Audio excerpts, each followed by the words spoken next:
ഉൽപ്പത്തി പുസ്തകമാണല്ലോ നമ്മൾ പഠിച്ചുകൊണ്ടിരിക്കുന്നത്. ഉൽപ്പത്തി പുസ്തകം കഴിഞ്ഞ ദിവസം നമ്മൾ ചിന്തിച്ച കാര്യം അബ്രഹാം ദൈവത്തിന് ദൂതന്മാരെ സൽക്കരിച്ച കാര്യമാണ് നമ്മൾ ചിന്തിച്ചത്. പ്രധാനമായിട്ടും മൂന്ന് ദൂതന്മാർ, മൂന്ന് പുരുഷന്മാർ വരുന്ന അബ്രഹാം കാണുകയുണ്ടായി. അബ്രഹാം അവരെ സൽക്കരിച്ചു. എന്നാൽ അവിടെ നമ്മൾ ചിന്തിച്ചൊരു കാര്യം, അബ്രഹാം മനുഷ്യൻ അളക്കുന്ന അളവിനാൽ അവന് അളന്ന് കിട്ടും എന്നുള്ള ദൈവ ഒരു പ്രമാണം നമ്മളവിടെ അകമായിട്ട് ചിന്തിക്കുകയുണ്ടായി. 3 പേർക്ക് ഓരോ ഇടങ്ങൾ വീതമാണ് അബ്രഹാം മാവ് എടുത്ത് അപ്പം ഉണ്ടാക്കി കൊടുത്തത്. ദൈവം അബ്രഹാമിന്റെ 4-ാം തലമുറയ്ക്ക് ദൈവം മടക്കി കൊടുത്തപ്പോഴും ഓരോ ഇടങ്ങൾ വീതം എടുക്കാനാണ്, മന്ന ഓരോ ഇടങ്ങൾ വീതം എടുക്കാനാണ് ദൈവം അവരോട് ആവശ്യപ്പെട്ടത്, പറഞ്ഞത്, അരുളി ചെയ്തത്. എന്നാൽ മാംസത്തിന്റെ കാര്യത്തിൽ ഒരു പിശുക്കുമില്ലാതെ, അഥവാ ഒരു അളവുമില്ലാതെ ദൈവം കൊടുത്തു. നമ്മൾ ഈ ലോകത്തിൽ ലോപമായി വിതയ്ക്കുന്ന ലോപമായി കൊയ്യും, ധാരാളമായി വിതയ്ക്കുന്ന ധാരാളമായി കൊയ്യും എന്നൊരു പ്രമാണം ദൈവത്തിന്റെ വചനത്തിൽ നാം കാണുന്നുണ്ടല്ലോ. ഞാൻ ഭൗതികമായ കാര്യത്തെക്കുറിച്ചല്ല പറയുന്നത്. നമ്മൾ കരുണയും സ്നേഹവും ദയയും വിശ്വസ്തതയും മനസ്സലിവും ഒക്കെ നമ്മൾ വിതയ്ക്കുന്നവരാണെങ്കിൽ നമ്മുടെ വിത എത്രത്തോളം ഉണ്ടോ അതിനനുസൃതമായി, അതിനാനുപാതികമായി നാം കൊയ്യുന്നവരും ആയിരിക്കും എന്നുള്ള സത്യം നാം സ്മരിച്ചു പോകരുത്. എന്ന് മാത്രമല്ല, സ്വർഗ്ഗസ്ഥനായ പിതാവ് നിങ്ങളോട് എങ്ങനെ ആണ് നിങ്ങളുടെ കടങ്ങളെ ക്ഷമിക്കുന്നതെന്ന് യേശു നമ്മളെ പഠിപ്പിക്കുകയുണ്ടായി. കർത്താവ് യേശു ക്രിസ്തു പറഞ്ഞു, അങ്ങനെ തന്നെ ഒരുവൻ തൻ്റെ സഹോദരനോട് ഹൃദയപൂർവ്വം ക്ഷമിക്കാൻ സ്വർഗ്ഗസ്ഥനായ പിതാവ് നിങ്ങളുടെ പിഴകളെയും ക്ഷമിക്കത്തില്ല എന്ന് യേശു അസന്നിഗ്ധമായി പ്രഖ്യാപിക്കുകയുണ്ടായി. യേശു ക്രിസ്തു ഇന്നലെയും ഇന്നും എന്നേക്കും അനന്യനാണ്. ഇന്നലെ യേശു എന്ന് പറഞ്ഞു, അത് തന്നെയാണ് ഇന്നും യേശുവിന് പറയാനുള്ളത്. നമ്മുടെ മറ്റുള്ളവരുടെ പിഴകളെ നമ്മൾ ക്ഷമിക്കാഞ്ഞാൽ സ്വർഗ്ഗസ്ഥനായ പിതാവ് നമ്മുടെ പിഴകളെ ക്ഷമിക്കത്തില്ല എന്ന് നാം വളരെ ഗൗരവത്തോടെ ഈ നാൾ ഓർക്കേണ്ടത് ആവശ്യമാണ്. അങ്ങനെ നമ്മൾ 19-ാം അധ്യായം മുതലാണ് ഇന്ന് ചിന്തിക്കുന്നത്. 19-ാം അധ്യായത്തിന്റെ 1-ാമത്തെ വാക്യം ഇങ്ങനെ എഴുതിയിരിക്കുന്നു. അവിടെ ആ 2 ദൂതന്മാർ വൈകുന്നേരത്ത് സോദോമിൽ എത്തി. അബ്രഹാമിന്റെ സൽക്കാരത്തിന് ശേഷം ഒരു സോദോം ഗോമോറ എന്ന പട്ടണത്തിലേക്കാണ് 2 ദൂതന്മാർ പോയത്. 3 പേരായിരുന്നു. അതിൽ ഒരാളെ നമ്മൾ കാണുന്നില്ല. 3 പുരുഷന്മാരെന്നാണ് നമ്മൾ ആദ്യ ഭാഗത്ത് കണ്ടത്. എന്നാൽ ഇവിടെ ഇപ്പം പറയുന്നത് പുരുഷന്മാരെന്നല്ല, 2 ദൂതന്മാരെന്നാണ്. നമ്മൾ പ്രളയത്തിൽ നമ്മൾ പഠിക്കുമ്പോൾ ഇങ്ങനെ നമ്മൾ അവിടെ ദൈവവചനം കാണുന്നുണ്ടല്ലോ, നിങ്ങൾ മറ്റുള്ളവരെ അതിസൽക്കാരം ആചരിക്കണം എന്ന് പറഞ്ഞിരിക്കുന്ന ഭാഗത്ത് ഇങ്ങനെ കാണുന്നു. അങ്ങനെ അവർ ചിലർ അറിയാതെ ദൈവദൂതന്മാരെ സൽക്കരിച്ചിട്ടുണ്ടല്ലോ എന്ന് നമ്മൾ കാണുന്നുണ്ട്. ഇവിടെ നമ്മൾ വായിച്ചത് ആ രണ്ട് ദൂതന്മാർ എന്നാണ്. അപ്പോൾ ആ 3 പുരുഷന്മാര് ദൈവദൂതന്മാർ തന്നെയായിരുന്നു. അതിലിപ്പോ ഒരാളെ കാണുന്നില്ല, 2 പേരെ കാണുന്നുള്ളൂ. ആ 2 ദൂതന്മാർ വൈകുന്നേരം സോദോം ഗോമോറ എന്ന സ്ഥലത്തേക്ക് എത്തി. വൈകുന്നേരത്തെത്തി. ഈ സോദോം ഗോമറയിൽ എത്താനുള്ള കാരണം നമുക്കറിയാം. സോദോമിന്റെ പാപം ആകാശത്തോളം ഒന്നിച്ചിരുന്നു. സോദോം ഗോമോറ നിവാസികളുടെ പാപം വളരെ മ്ലേച്ഛകരമായ പാപമായിരുന്നു. എന്നാൽ എന്താണ് വാസ്തവത്തിൽ സോദോമിന്റെ പാപം എന്ന് പറയുന്നത്? സോദോമിന്റെ പാപം എന്ന് പറയുന്നത് പ്രകടമായിട്ട് നമ്മൾ കാണുന്നത് അസാൻമാർഗിക ജീവിതത്തിന്റെ വളരെ ഉത്തുംഗമായ ഉന്നത അവസ്ഥയിലുള്ള മനുഷ്യന് ഉച്ചരിക്കാൻ പോലും കഴിയാത്ത വിധത്തിലുള്ള വളരെ മ്ലേച്ഛകരമായ പാപമാണ് കാണുന്നത്. എന്നാൽ യഥാർത്ഥത്തിൽ സോദോമിന്റെ പാപം എന്താണ് എന്ന് യെഹെസ്കേൽ പ്രവചനം 16-ാം അധ്യായത്തിൽ 49-ാമത്തെ വാക്യത്തിൽ നാം വായിക്കുന്നുണ്ട്. അവിടെ ഇങ്ങനെ എഴുതി, നിന്റെ സഹോദരിയായ സോദോമിന്റെ പാപമോ. അപ്പൊ സോദോമിന്റെ പാപം എന്തായിരുന്നു? സോദോമിന്റെ പാപം അവിടെ യെഹെസ്കേൽ പ്രവചനത്തിൽ പറഞ്ഞിരിക്കുന്നത് ഹോമോസെക്സിനെ കുറിച്ചൊന്നും അല്ല പറഞ്ഞിരിക്കുന്നത്. അവിടെ പറഞ്ഞിരിക്കുന്നത്, ഇംഗ്ലീഷിൽ അത് എഴുതിയിരിക്കുന്നത് pride, abundance of food, idleness, and they not help poor and needy. ഇങ്ങനെയാണ് പ്രൈഡ്, അഹങ്കാരം, പ്രൈഡ്. ഒന്നാമത് അവര് യെഹെസ്കേൽ 16:49 എഴുതിയിരിക്കുന്നത് അവർ അഹങ്കാരികളായിരുന്നു, അഹന്തയുള്ളവർ, അഹങ്കാരികളായിരുന്നു. പിന്നെ abundance of ഫുഡ്, ഇഷ്ടം പോലെ ഭക്ഷണമുണ്ട്, ഭക്ഷണത്തിന് ഒരു പഞ്ഞവുമില്ല. പിന്നെ ഐഡിൽനെസ്, ഒരു പണിയും ചെയ്യാനില്ല, വെറുതെ ഇരിക്കുക. ഐഡിൽനെസ് എന്ന് പറഞ്ഞാൽ ഐഡിലായിട്ടിരിക്കാതെ വെറുതെ ഇരിക്കുക, പണിയൊന്നും ചെയ്യാൻ താല്പര്യമില്ല, പണിയൊന്നും ചെയ്യുന്നുമില്ല, അതിൻ്റെ ആവശ്യവുമില്ല. Idleness. And not help the poor and needy. സാധുക്കളെയും ആവശ്യത്തിൽ ഇരുന്നവരെയും അവർ സഹായിച്ചതുമില്ല. ഇതായിരുന്നു സൊദോമിന്റെ പാപം. ഈ പാപത്തിന്റെ അനന്തര ഫലമായിട്ട് അവരുടെ ജീവിതത്തിൽ ഉണ്ടായ ബൈ പ്രോഡക്റ്റ് ആണ് നമ്മൾ ഉൽപ്പത്തി പുസ്തകത്തിൽ കാണുന്നത്. അപ്പൊ ഇത് നമ്മുടെ ജീവിതത്തിൽ ഇതുണ്ടാകാൻ സാധ്യതയുണ്ട്. നമ്മുടെ ജീവിതത്തിലും പ്രൈഡ്, അഹങ്കാരം, അല്ലെ നിഗളം. ദൈവം ഏറ്റവും അധികം വെറുക്കുന്ന പാപമാണ് നിഗളം എന്ന് പറയുന്നത്. ദൈവത്തിന് നാം ഇങ്ങനെ കാണുന്നു, ദൈവം നിഗളികളോട് എതിർത്ത് നിൽക്കുന്നു. ദൈവം മദ്യപാനിയോട് എതിർത്ത് നിൽക്കുന്നത് നമ്മൾ ബൈബിളിലും കാണുന്നില്ല. ദൈവം വേശ്യമാരോട് എതിർത്ത് നിൽക്കുന്നു എന്ന് ബൈബിളിൽ കാണുന്നില്ല. അങ്ങനെ ഉള്ള യാതൊരു പാപത്തെക്കുറിച്ചും ദൈവം അവരോട് എതിർത്ത് നിൽക്കുന്നു എന്ന് കാണുന്നില്ല. കൂട്ടുകാരൻ്റെ അല്ലെങ്കിൽ അങ്ങനെ ഒരു പാപത്തെക്കുറിച്ചും ദൈവം എതിർത്ത് നിൽക്കുന്നു എന്ന് എഴുതിയിരിക്കുന്ന നാം കാണുന്നില്ല. എന്നാൽ ദൈവം എതിർത്ത് നിൽക്കുന്ന ഏക പാപത്തെക്കുറിച്ച് ദൈവത്തിന്റെ വാക്യത്തിൽ എഴുതിയിരിക്കുന്ന ദൈവം നിഗളികളോട് എതിർത്ത് നിൽക്കുന്നു. എല്ലാ കാലത്തും ദൈവം നിഗളികളോട് എതിർത്ത് നിൽക്കുന്നു. അതുകൊണ്ട് പ്രൈഡ്, അഹങ്കാരം, നിഗളം നമ്മുടെ ജീവിതത്തിൽ അതുണ്ടോ എന്ന് നമ്മൾ പരിശോധിക്കേണ്ട ആവശ്യമാണ്. അതൊരു ഒരു തരത്തിലല്ലെങ്കിൽ വേറൊരു തരത്തിൽ, ഒരു കാര്യത്തിലല്ലെങ്കിൽ മറ്റൊരു കാര്യത്തിൽ, മറ്റവനേക്കാൾ മിടുക്കനാണ് ഞാൻ, മറ്റവനേക്കാൾ ഏതെങ്കിലുമൊക്കെ ഉന്നത ഭാവം ഉള്ളവനാണ്, ഉന്നതമായ ചില ക്വാളിറ്റീസ് ഉള്ളവനാണ് ഞാൻ എന്നുള്ള ആ ഒരു അഹന്ത ഒരു പക്ഷേ നമ്മുടെ ജീവിതത്തിലും ഉണ്ടാകാൻ സാധ്യത ഉണ്ട്. അത് സമ്പത്തിന്റെ കാര്യത്തിലായിരിക്കാം, വിദ്യാഭ്യാസത്തിന്റെ കാര്യത്തിലായിരിക്കാം, കുടുംബ മഹിമയുടെ കാര്യത്തിലായിരിക്കാം, നമ്മുടെ സോഷ്യൽ സ്റ്റാറ്റസ്, സാമൂഹ്യമായ നമുക്കുള്ള ആ ഗ്രിപ്പ്, ആ സ്വാധീനത്തിന്റെ കാര്യത്തിലായിരിക്കാം. അങ്ങനെ പല പല പല കാര്യങ്ങളിൽ. അതല്ലെങ്കിൽ നമ്മുടെ ആകാര വടിവ്, നമ്മുടെ ശരീരത്തിന്റെ പൊക്കത്തിലോ നിറത്തിലോ വണ്ണത്തിലോ ഒക്കെ ആയിരിക്കാം. അങ്ങനെ പല വിധത്തിലും, പല വിധത്തിലും നമ്മുടെ ജീവിതത്തിൽ ഒരു പക്ഷേ ഈ പ്രൈഡ്, അഹങ്കാരം, അഹന്ത ഉണ്ടാകാൻ സാധ്യതയുണ്ട്. ഇത് സൊദോമിന്റെ പാവം, ഒന്നാമത്തെ ഒരു പാവം പ്രൈഡായിരുന്നു, അഹങ്കാരമായിരുന്നു, അഹന്തയായിരുന്നു. നമ്മുടെ ജീവിതത്തിലും ഉണ്ടാകാൻ സാധ്യതയുള്ള ദൈവം എതിർത്ത് നിൽക്കുന്ന മഹാഭയാനകമായ പാവമാണ് പ്രൈഡ് എന്ന് പറയുന്നത്. രണ്ടാമത്തെ അവിടെ പറഞ്ഞിരിക്കുന്നത് സൊദോമിന്റെ പാവത്തെ കുറിച്ച് നമ്മൾ പറയുന്നു. സൊദോം ഗോമോറ ഇപ്പൊ ദൈവം നശിപ്പിക്കാൻ പോവാം. എന്താണെന്ന് അവരുടെ പാപം എന്തായിരുന്നു? സ്വൈരനിവാസം, തീൻപുളക്കം എന്നൊക്കെ മലയാള ബൈബിളിൽ ഒരു ഭാഗത്ത് എഴുതിയിട്ടുണ്ട്. പക്ഷെ അതിന്റെ കുറച്ചുകൂടെ വിശദീകരിച്ച് എഴുതിയിരിക്കുന്നത് ഏസ്കേൽ പ്രവചനത്തിലാണ് നമ്മൾ ചിന്തിച്ചുകൊണ്ടിരിക്കുന്നത്. രണ്ടാമത് ഫുൾനെസ് ഓഫ് ബ്രെഡ്, അല്ലെങ്കിൽ ഇഷ്ടം പോലെ ഭക്ഷണമുണ്ട്. ഒരു കാലത്ത് വിശേഷിച്ച് കേരളത്തിൽ മാത്രമല്ല, ലോകമെമ്പാടും വിശേഷിച്ച് കേരളത്തിലും നമുക്കറിയാവുന്ന കാര്യം, ഒരു കാലത്ത് എന്താണ് കഴിക്കുന്നതെന്ന് ആയിരുന്നു ചിന്ത. അല്ലെങ്കിൽ അല്ലെങ്കിൽ ഉടുക്കുന്ന കാര്യത്തില് എന്ത് ഉടുക്കും എന്നുള്ളതായിരുന്നു ചിന്ത. ഇപ്പൊ അത് മാറിയിട്ട് ഏത് ഉടുക്കും എന്നുള്ള ചിന്തയായി. കാരണം സാരി ആണെങ്കിലും ചുരിദാർ ആണെങ്കിലും പാൻ്റ് ആണെങ്കിലും ഷർട്ട് ആണെങ്കിലും ഒക്കെ ഡസൻ കണക്കിന് നമ്മുടെ അലമാരിൽ ഇരിപ്പുണ്ട്. അപ്പൊ എന്നാൽ ആ ഒരു കാലഘട്ടം ഉണ്ടായിരുന്നു, ഉടുക്കുന്നത് മാറ്റി ഉടുക്കാൻ നിവൃത്തിയില്ലാതിരുന്ന ഒരു സാഹചര്യം, ഒരു കാലഘട്ടവും നമ്മുടെ ഈ കൊച്ചു കേരളത്തിൽ പോലും ഉണ്ടായിരുന്നു. അന്ന് ഏതുടുക്കുമെന്ന് ചിന്തിക്കാൻ നിവൃത്തിയില്ല. കാരണം ഉടുക്കാൻ ഒന്നേ ഉള്ളൂ, അത് മാത്രമേ ഉടുക്കേണ്ടി വരും, അത് മാത്രമേ ഉടുക്കാൻ നിവൃത്തിയുള്ളൂ, അത് മാത്രമേ ഉള്ളൂ. എന്നാൽ ഇന്ന് ആ അവസ്ഥയൊക്കെ പോയി. ഇന്ന് ഇപ്പൊ ഏതുടുക്കണം എന്നുള്ളതാണ്. ഭക്ഷണത്തിന്റെ കാര്യത്തിലും അങ്ങനെ തന്നെ. ഒരു കാലത്ത് ഭക്ഷണം കഴിക്കാൻ വളരെ പ്രയാസം ഉണ്ടായിരുന്നു പലർക്കും, അധികം ആളുകൾക്ക്. എന്നാൽ ഇന്ന് അങ്ങനെയല്ല. ഇന്ന് ഇഷ്ടം പോലെ ഭക്ഷണമുണ്ട്. അതൊരു കുറ്റമാണെന്നല്ല പറയുന്നത്. ആ ഭക്ഷണം നമ്മൾ കഴിക്കുന്ന കാര്യത്തില് നമ്മുടെ നിയന്ത്രണം വളരെ അത്യാവശ്യമായി വേണ്ട കാര്യമാണ്.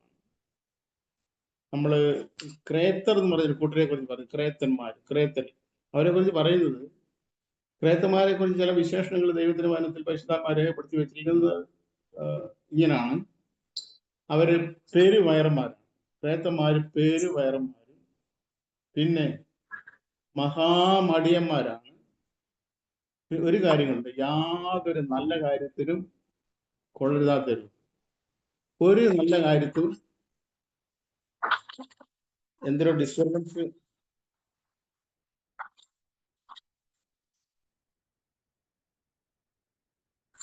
ആരും മ്യൂട്ടാക്കാനുണ്ട്, എന്തോ ഒരു ഡിസ്റ്റർബൻസ് വരുന്നുണ്ട്.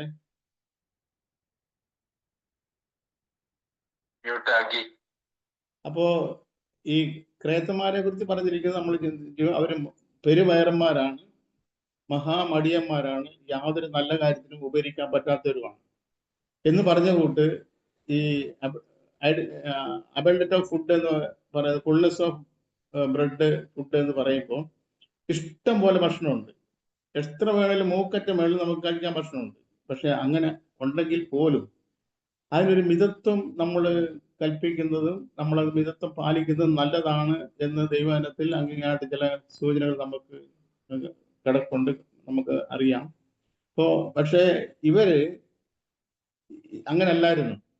അവർ കണ്ടമാനം ഭക്ഷണം ഉള്ളവരായിരുന്നു, കഴിക്കുന്നവരുമായിരുന്നു. പിന്നെ ഐഡിൽനെസ്, വെറുതെ ഇരിക്കുക, എന്തെങ്കിലും സാധ്യത ഉണ്ടോ, വെറുതെ ഇരിക്കാൻ എന്തെങ്കിലും സാധ്യത ഉണ്ടോ എന്നുള്ള ചിന്ത. ഈ കാലഘട്ടത്തിൽ വളരെ അതിന് അനുകൂലമായ സാഹചര്യങ്ങളും സാധ്യതകളും ഉള്ള കാലഘട്ടമാണ് താൻ. കാരണം നമ്മുടെ ശാസ്ത്രീയ ടെക്നോളജികളൊക്കെ ഒത്തിരി വർദ്ധിച്ചതുകൊണ്ട്, പണ്ടൊക്കെ ഞാൻ ഓർക്കുന്നുണ്ട്, പിന്നെ അമ്മമാര് കിണറ്റിൽ വെള്ളം ബക്കറ്റിൽ കോരിക്കൊണ്ട് വന്നിട്ടാണ് കുക്ക് ചെയ്യുന്നതും പാത്രം കഴിയുന്നതും, അല്ലെങ്കിൽ കൊച്ചു കുഞ്ഞുങ്ങളുണ്ട് അവരെ കുളിപ്പിക്കുന്നതൊക്കെ. ഇന്ന് ഒരു സ്വിച്ച് ഇട്ടാൽ മതി, വെള്ളം നമ്മുടെ വീട്ടിലെത്തും. ഞാൻ ഉദാഹരണം പറഞ്ഞാണ്. അപ്പൊ എന്ന് പറഞ്ഞ പോലെ എല്ലാ കാര്യത്തിനും നമുക്ക് അധികം കായിക അധ്വാനം, ശാരീരിക അധ്വാനം ഇല്ലാതെ നമ്മുടെ കയ്യിലെ വിരലുകൾ മാത്രം മതി നമ്മുടെ ഒരു വീട്ടിലെ കാര്യങ്ങളൊക്കെ ഏകദേശം ഒക്കെ ചെയ്തു തീർക്കാൻ. അങ്ങനത്തെ സാഹചര്യമായിപ്പോയി.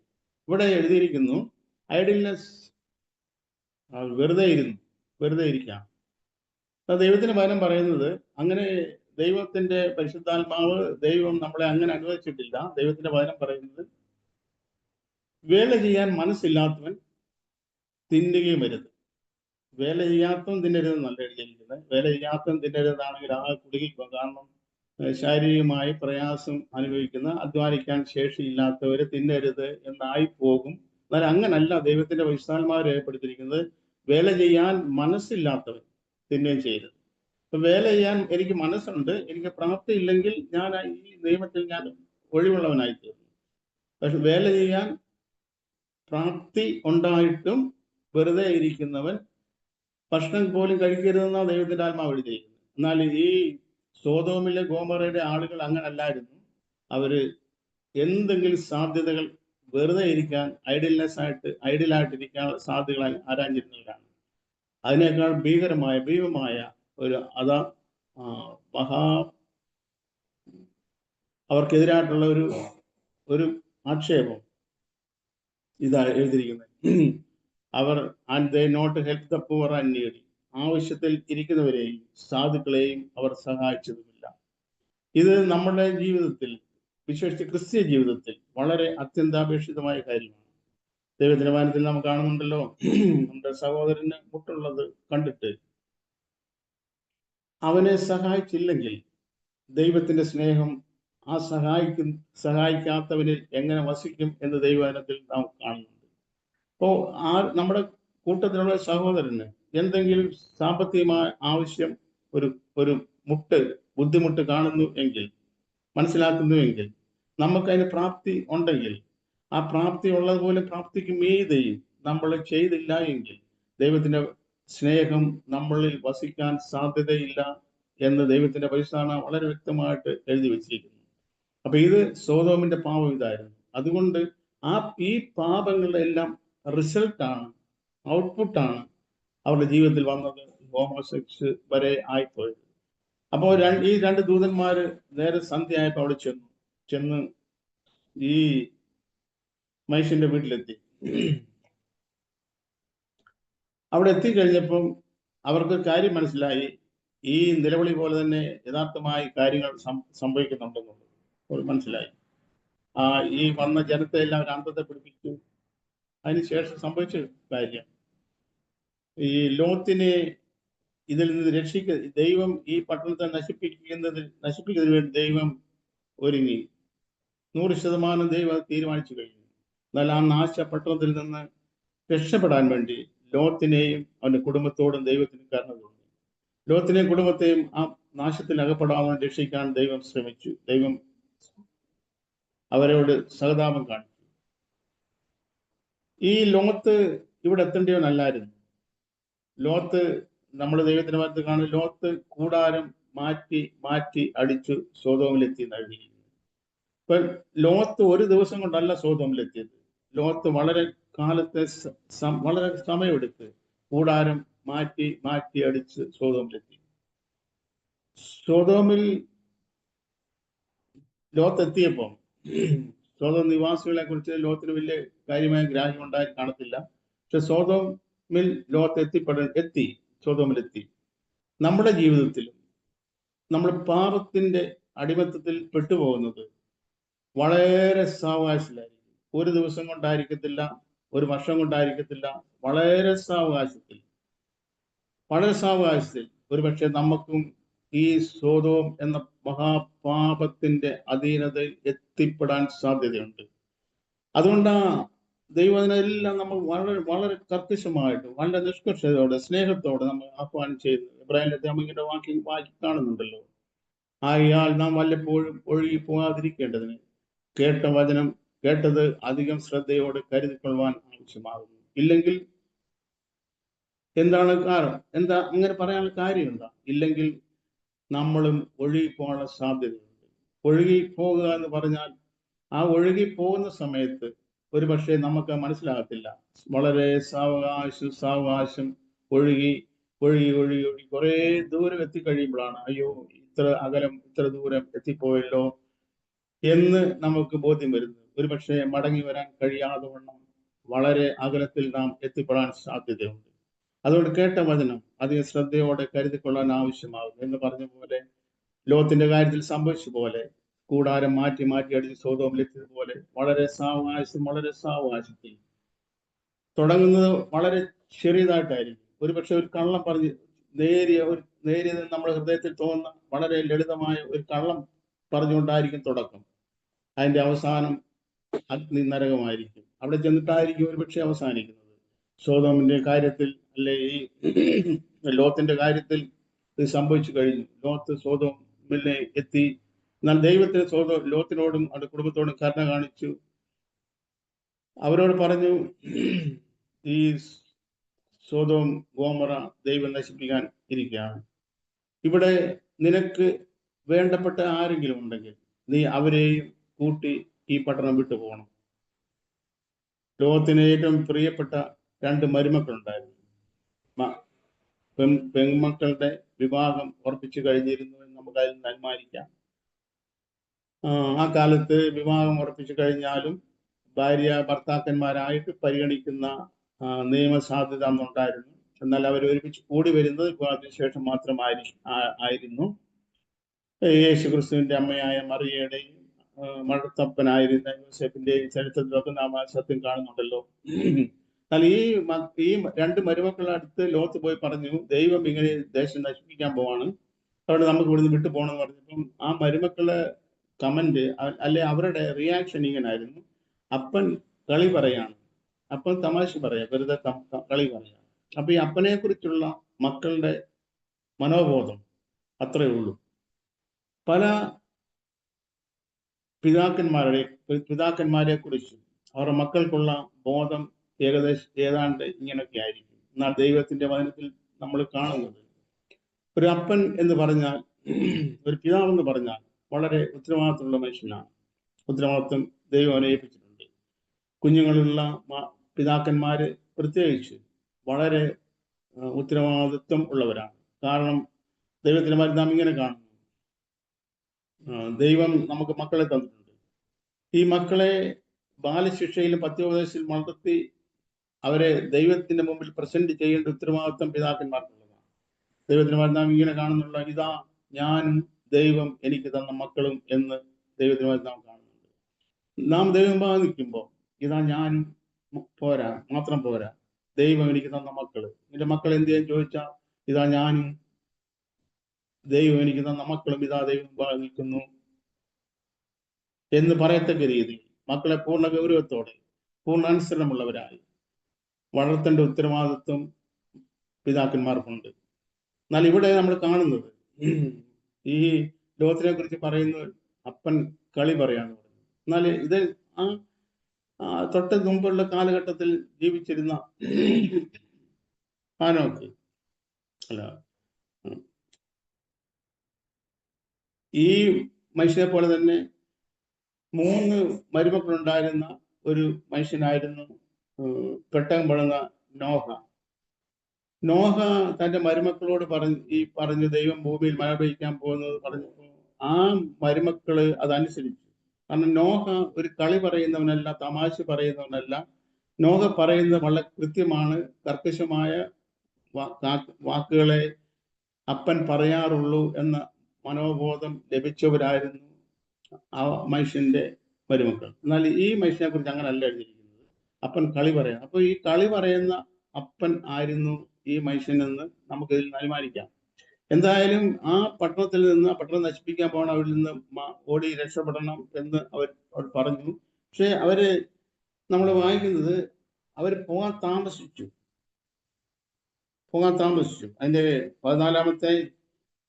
19 അധ്യായത്തിലെ 16 വാക്യത്തില്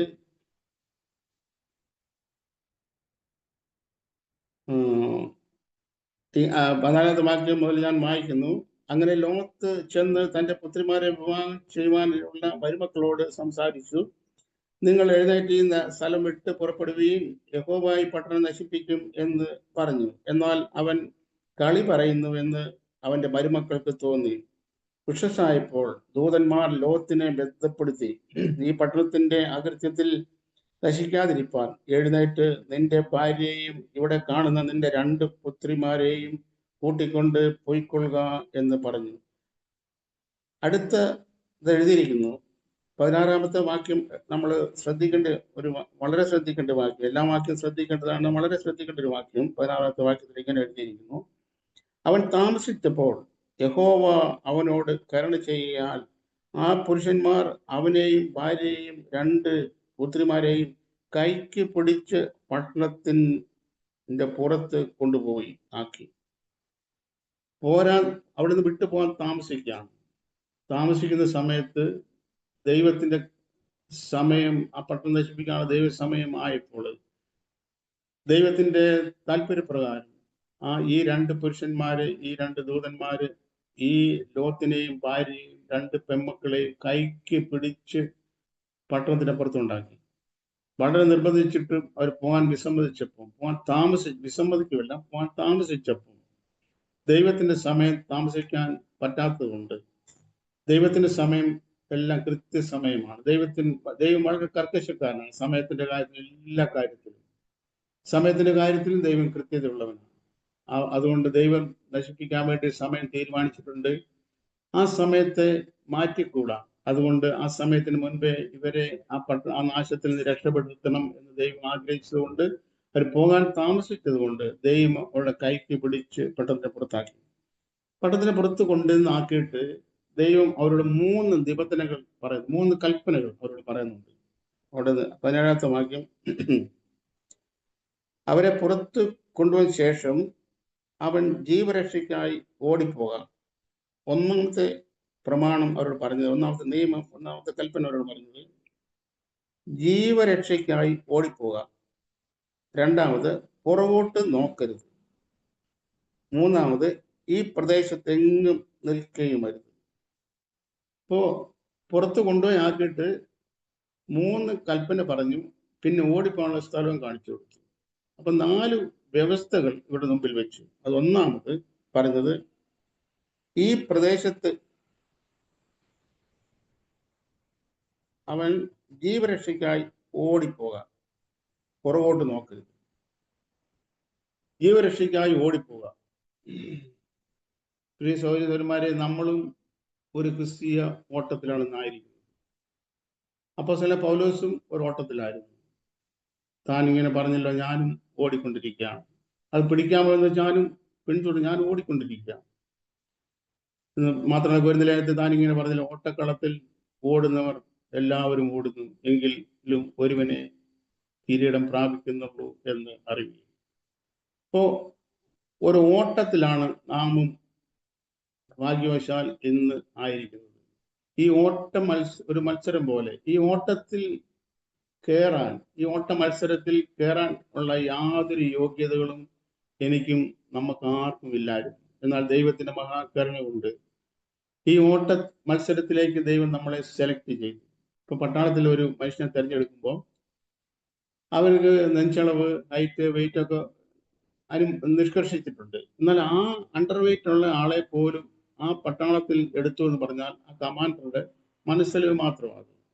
എന്ന് പറഞ്ഞ പോലെ നമ്മളെ ഈ ഓട്ടത്തിൽ ഒരു മത്സരത്തിൽ പങ്കെടുപ്പിക്കാൻ തക്കവണ്ണം യാതൊരു യോഗ്യതകളും ഇല്ലാതിരുന്ന നമ്മളെ ഓരോരുത്തരെയും ഈ ഓട്ടത്തിന് വേണ്ടി ദൈവം നമ്മളെ തിരഞ്ഞെടുത്തു. അപ്പോ ആ ഒരു ഓട്ടത്തിലാണ് നമ്മളെല്ലാവരും ആയിരിക്കുന്നത്. ഈ ലോത്തിനോട് ദൈവം പറഞ്ഞു, പുറകോട്ട് അവൻ ജീവരക്ഷയ്ക്കായി ഓടിപ്പോകാം. ജീവരക്ഷ വേണോ, ഇവിടുന്ന് ഓടിയേ പറ്റൂ. ഈ ജീവരക്ഷയ്ക്ക് വേണ്ടി ഓടിപ്പോകാൻ വേണ്ടി ഈ പട്ടണത്തിന്റെ പുറത്ത് ദൈവം ഇവരെ കൊണ്ടുവന്നു.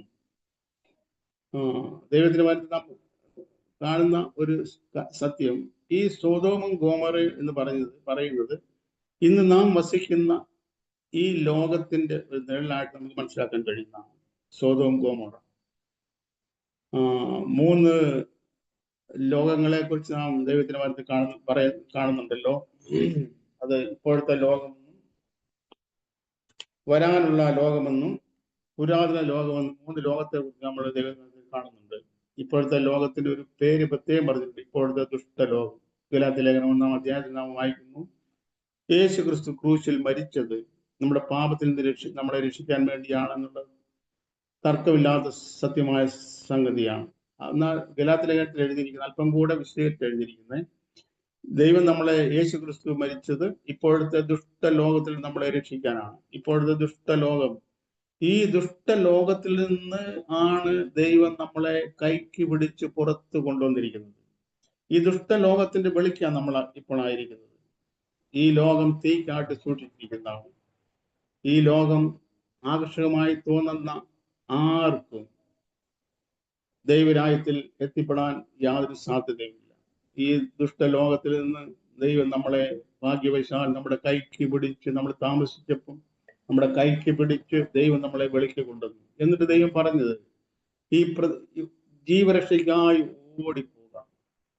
ജീവരക്ഷയ്ക്കായി ഓട്ടത്തിൽ ആണ് നാം ആയിരിക്കുന്നത്. 2-ാമത്തെ പ്രമാണം, ഈ പ്രദേശം തിരിഞ്ഞു നോക്കരുത്, ഈ പ്രദേശത്തെങ്ങും നിൽക്കുകയും.